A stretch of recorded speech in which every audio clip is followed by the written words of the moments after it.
اکبر کی دعوت سے دامن اسلام میں داخل ہوتے ہیں۔ ان کے چچا نے انہیں کچی کھال میں لپیٹ کر کے دھونیاں دی کہ اسلام سے منحرف ہو جاؤ، لیکن حضرت عثمان بن عفان ڈٹے رہے اور استقامت کے ساتھ اسلام پر گامزن رہے، اور اللہ نے ان کو پھر جو شانیں دی، حضرت آدم علیہ السلام سے لے کر حضور علیہ السلام کے دور تک کبھی ایسا نہیں ہوا کہ کسی کے نکاح میں کسی نبی کی دو صاحبزادیاں آئی ہوں۔ یہ اعزاز صرف حضرت عثمان غنی کو نصیب ہوا رضی اللہ تعالی عنہ۔ حضور کی دو شہزادیاں حضرت عثمان غنی کے نکاح میں آئیں، یکے بعد دیگرے، تو اس وجہ سے انہیں ذوالنورین، دو نوروں والا کہا جاتا ہے۔ اللہ تعالیٰ نے حضرت عثمان غنی کے مال سے اس امت کو بہت تقویت عطا کی۔ تحریک اسلام کے لیے جن لوگوں نے مالی وسائل پیش کیے، ان میں نمایاں نام حضرت سیدنا عثمان غنی رضی اللہ تعالی عنہ کا ہے۔ آقا کریم علیہ السلام کے کہنے پہ انہوں نے جتنی ضرورت پڑی اتنا مال پیش کر دیا۔ غزوہ تبوک کا موقع آیا تو حضور نے تحریس دلائی، تو انہوں نے کہا حضور میں 300 اونٹ پیش کرتا ہوں، ما ساز و سامان کے۔ تو حضور نے پھر تحریس دلائی تو پھر کھڑے ہو گئے، پھر تحریس دلائی تو پھر کھڑے ہو گئے، اور جو حضور کہتے رہے وہ پیش کرتے رہے۔ بیر روما کی کہانی آئی، جب مدینہ المنورہ میں ہجرت کر کے آئے تو مسلمانوں کے لیے کوئی میٹھا پانی دستیاب نہیں تھا۔ قریب ترین باغ بیر روما تھا، ایک یہودی کی ملکیت تھا، وہ مہنگے داموں دیتا اور مسلمانوں کی مجبوری سے اور زیادہ فائدہ حاصل کرتا۔ غریب مسلمان تھے، گھر بار چھوڑ کے گئے تھے، پانی بھی مول کا خریدیں اور وہ بھی مہنگے داموں، پھر یہودی کے نخرے اس پہ الگ۔ حضور نے فرمایا کوئی ہے جو مسلمانوں کے لیے پانی کا انتظام کرے؟ عثمان رضی اللہ تعالیٰ عنہ نے عرض کی حضور یہ ذمہ داری میری ٹھہری۔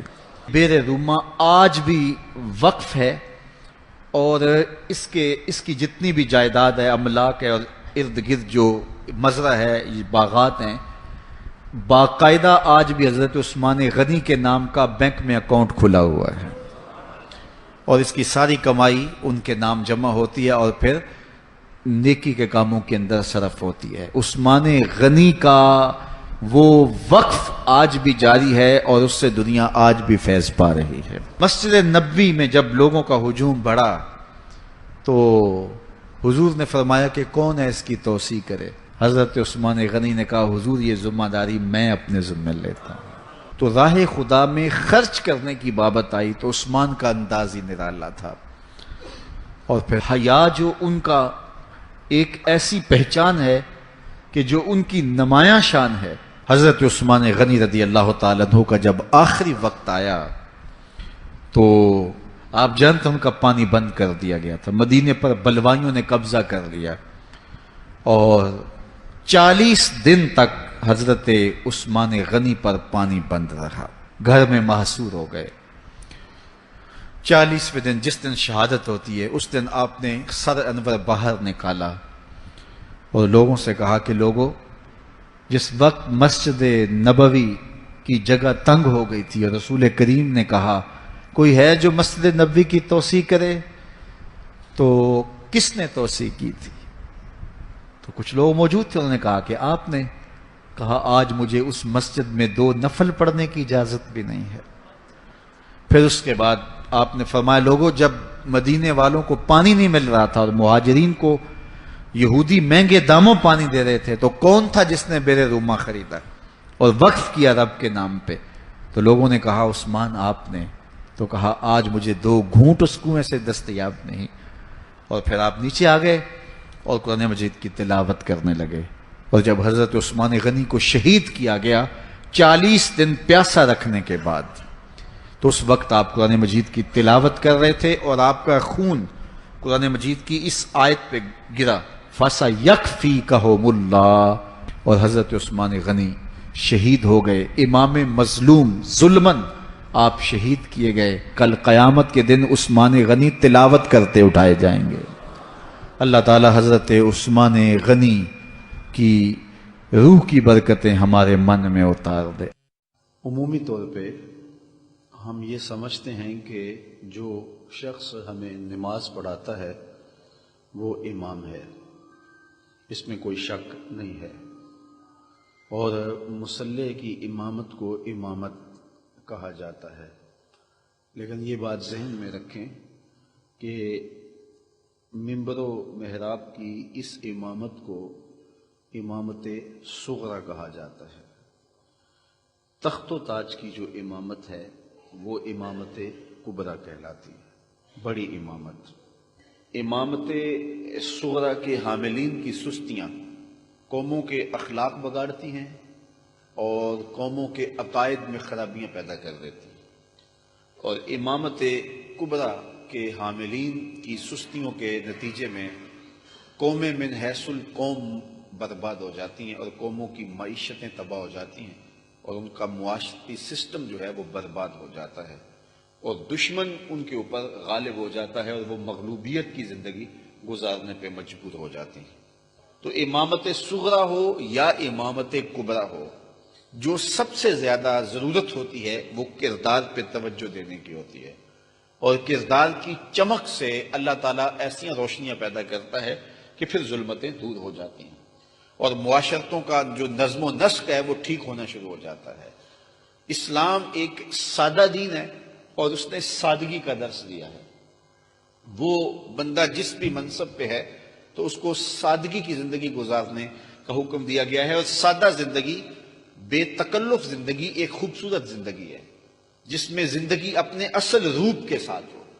اس وقت مجھے معاف کیجئے گا، منبر و محراب کے وارثین ہو یا صاحبان جبہ و دستار ہو، یا مسجد نشین ہو اور خانقاہوں کے سجادہ نشین ہو، یا آیان اقتدار پہ بیٹھنے والے وزراء ہوں، یا مشیر ہوں، یا ہمارے حکمران لوگ ہوں، ان سارے لوگوں کی زندگی ایک مصنوعی زندگی بن کے رہ گئی ہے، اور سارا وقت اپنے جبہ و دستار کو سجانے کے لیے اور اپنے پروٹوکول اور اپنی تکریم اور اپنے اعزازات کے لیے صرف کر دیتے ہیں۔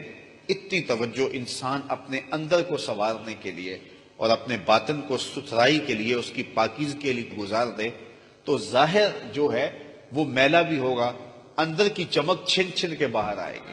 تو تخت و تاج کے وارثوں یا منبر و محراب کے وارثوں، ہمیں سب سے زیادہ ضرورت اپنے کردار کو سنوارنے کی ہوتی ہے، اور کردار کا سنور جانا ہی قوموں کی بہتری کی ضمانت ہوتا ہے۔ جن لوگوں نے بھی کوئی کام کیا تو یقیناً ان کی خلوتیں خوبصورت رہی ہیں۔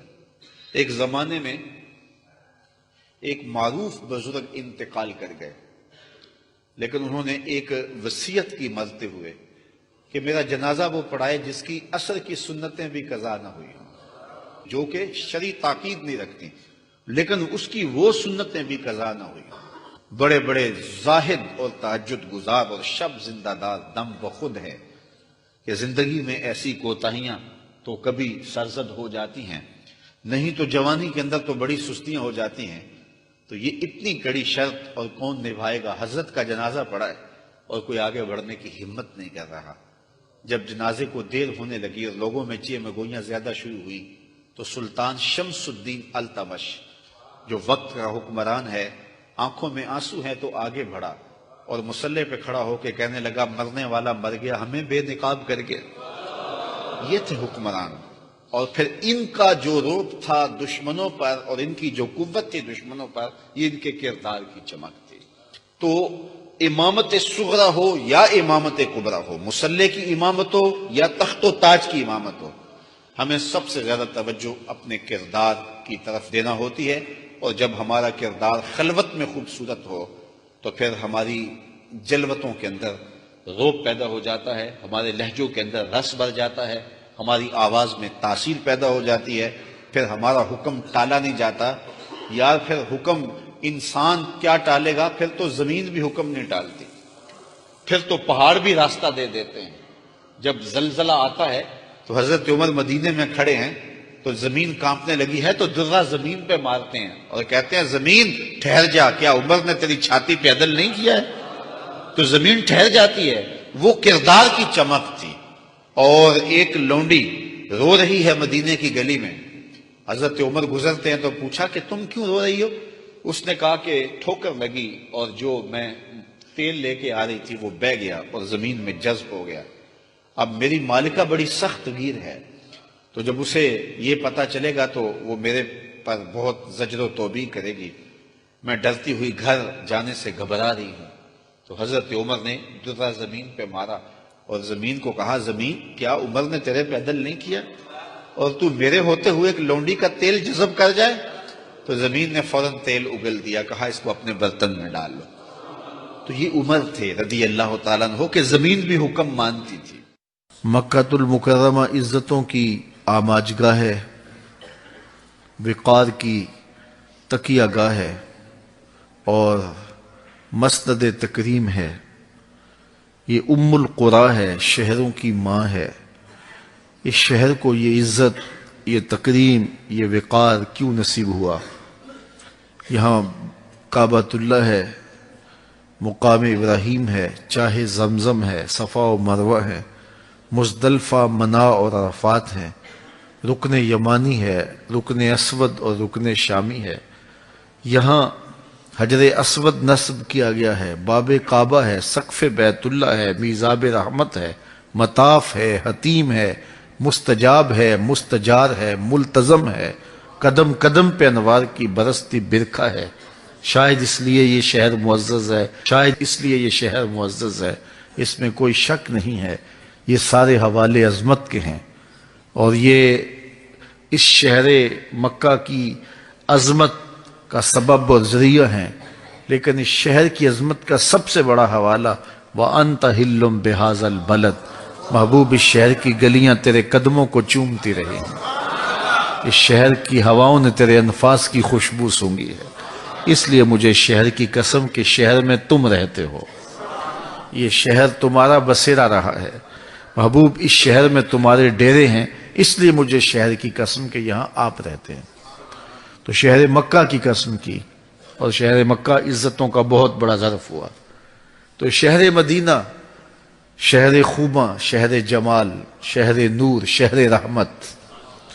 مدینہ المنورہ عزتوں کی آماجگاہ اس لیے بنا کہ یہاں حضور نے آ کے ڈیرا لگایا اور ان کے وجود کی برکت سے یہ شہر عزت کے اس مقام پہ پہنچا کہ دنیا کا کوئی شہر اس کی عظمتوں کو چھو نہیں سکتا.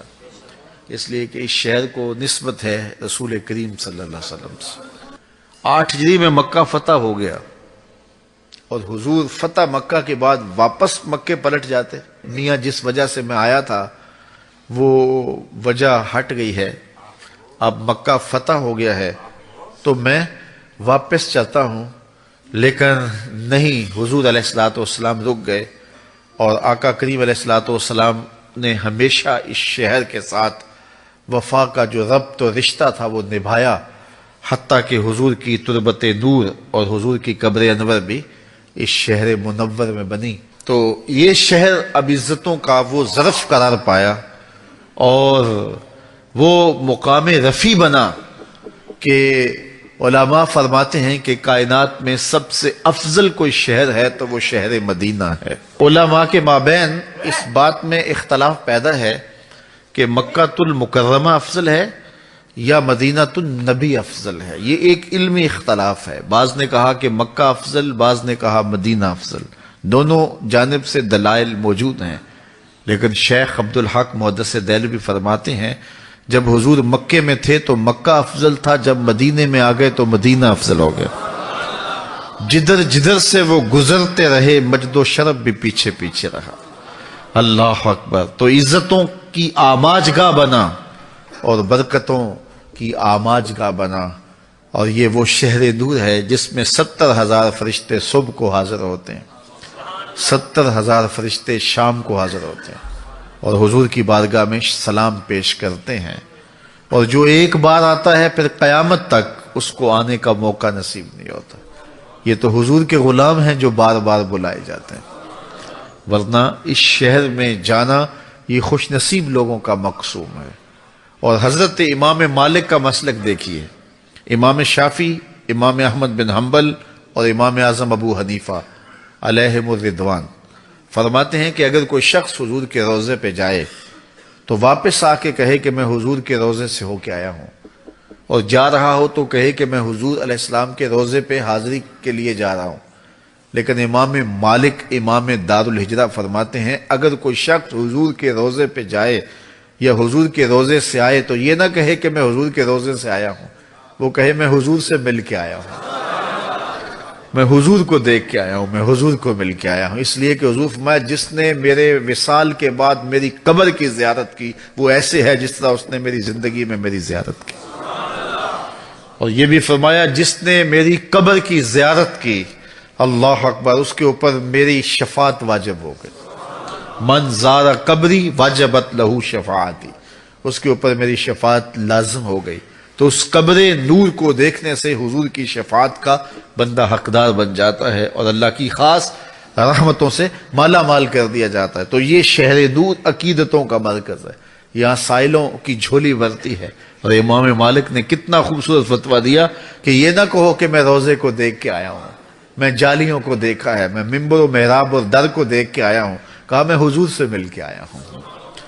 اور پردہ جو دیوار کا ہے اور جالیوں کا ہے وہ ہمارے لیے ہے، ادھر سے پردہ نہیں ہے، وہ آنے والے کو دیکھ رہے ہیں، اس کی کیفیت قلب کو دیکھ رہے ہیں، کون کس جذبے سے آیا ہے۔ اور اگر جانے والے کی آنکھیں بینا ہوں اور بصیرت کے اجالے اسے نصیب ہوں تو پردہ اس کے لیے بھی نہیں ہوتا، پردے ہٹا دیے جاتے ہیں اور جانے والے کو بارگاہ ناس کے اندر جو ہے وہ پیش کر دیا جاتا ہے، اور جب زائر وہاں جاتا ہے تو یقیناً اللہ اکبر وہ بہت سارے سوالات، بہت سارے دکھڑے، بہت ساری کہانیاں لے کے جاتا ہے کہ حضور کی بارگاہ میں یہ بھی عرض کروں گا، یہ بھی عرض کروں گا، یہ بھی عرض کروں گا، لیکن جب اس بارگاہ میں حاضری کا شرف ملتا ہے تو سارے سوال بھول جاتے ہیں، کوئی سوال ہی یاد نہیں رہتا۔ دکھ درد کے ماروں کو غم یاد نہیں رہتے، جب سامنے آنکھوں کے غم خار نظر آئے۔ اللہ مجھے آپ کو بار بار اپنے اور اپنے محبوب کے در کی با ادب حاضری نصیب فرمائے۔